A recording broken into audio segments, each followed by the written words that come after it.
사람한테 똑같이 맞춰서 일하면 나 편하고 좋지. 근데 이제 테일러는 어떻게 했냐면 일을 해서 네가 100개 만들어내면 그만큼 월급 더 주겠다예요.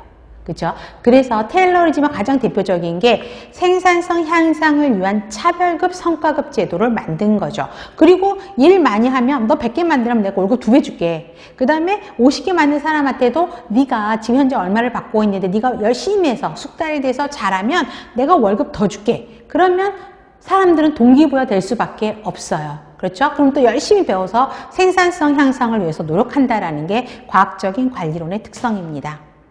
그래서 4가지 꼭 기억하셔야 되고요. 자, 과학적 관리론이 관리에 미친 영향. 자, 그동안 관습, 감정, 그렇죠? 이런 걸 했던데 과학적인 원칙을 적용했다라는 거죠. 그래서 효율성, 생산성 향상을 목적으로 했고요. 전문화했다라는 거죠. 직무를 전문화했다라는 거는 여러분, 전문화라는 거는요. 전문적인 부서가 될 수 있도록 하는 거. 이거를 나누는 건 분업화라고 개념을 하셔야 돼요. 전문성이라고 생각하면 안 되고요. 세분하게 나눴다라고 생각하시면 돼요. 분업화를 했다라고 보시면 됩니다. 분업화해서 대량 생산을 가능하게 했고요. 그 다음에 체계적인 조직 연구의 역할을 했고, 그 다음에 과학적이고 체계적인 관리 기틀을 마련해서 그동안 경험으로 해서 이렇게 해보니까 좋더라 라고 했던 거를 과학적인 연구 분석을 통해서 과학적인 실무로 전환하는 계기가 되었습니다. 자, 비판점. 굉장히 시험 문제 많이 나옵니다. 이거를 공장에서 일하는 근로자들이 이렇게 해보니까 좋습니다 라고 해서 이렇게 해주세요. 근로자 요청이 아니었다고요. 공장주. 사장들이 먼저 이렇게 하니까 생산성이 올라가더라 하면서 근로자한테 일을 시킨 게 문제였어요.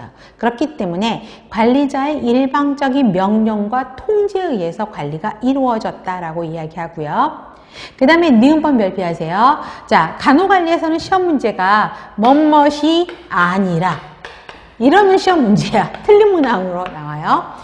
자, 경영의 합리화가 아니라 그러면 나중에 또 공부하시겠지만 경영의 합리화를 이야기한 게 뒷페이지에 행정관리론이거든요. 행정방법론. 그렇기 때문에 경영의 과학은 행정관리론이에요. 근데 그런 게 아니라 근로자의 작업과 노동의 과학이에요. 그 다음에 조직 전체의 합리화가 아니라 그러면 여기서 조직 전체의 합리화는 어떤 이론이에요?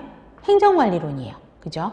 공장 내부의 합리화를 시도한 거다. 이거 기억하시고 계획과 통제는 관리자가 하고 일은 근로자가 해서 계획과 집행의 분리 때문에 문제가 많이 발생한 거죠. 그 다음에 근로자들을 무시했어요. 인간성 무시했어요. 복제는 관심도 안 뒀고 과외 표준화를 위해서 한 가지 방법, one best way, 가장 좋은 한 가지 방법만 이야기했다고. 그럼 예를 들어서 아까처럼 100개 만드는 작업을 비디오로 찍어서 일 못하는 사람한테 연습하라고 했어. 근데 그 몇 개 만드는 작업이 오른손잡이가 한 거란 말이에요. 근데 일 못하는 사람은 왼손잡이야. 왼손잡이한테 오른손잡이가 할 수 있는 일 하라 그러면 저건 못하는 거잖아요. 근데도 그걸 하라고 강요했다라는 거죠. 그래서 한 가지 방법, 다른 방법도 있을 수 있는데 그런 다른 방법을 찾을 생각은 안 하고 한 가지 방법만 갖고 전 구성원한테 이걸 이대로 따라하세요 했던 게 문제라는 거였죠. 그다음에 조직마다 처한 환경이 다 다를 수 있는데 한 가지 방법만 갖고 여러 개 공장에다 똑같이 해라 이렇게 했다라는 것도 문제였고요. 표준화에 의한 경직성 아까처럼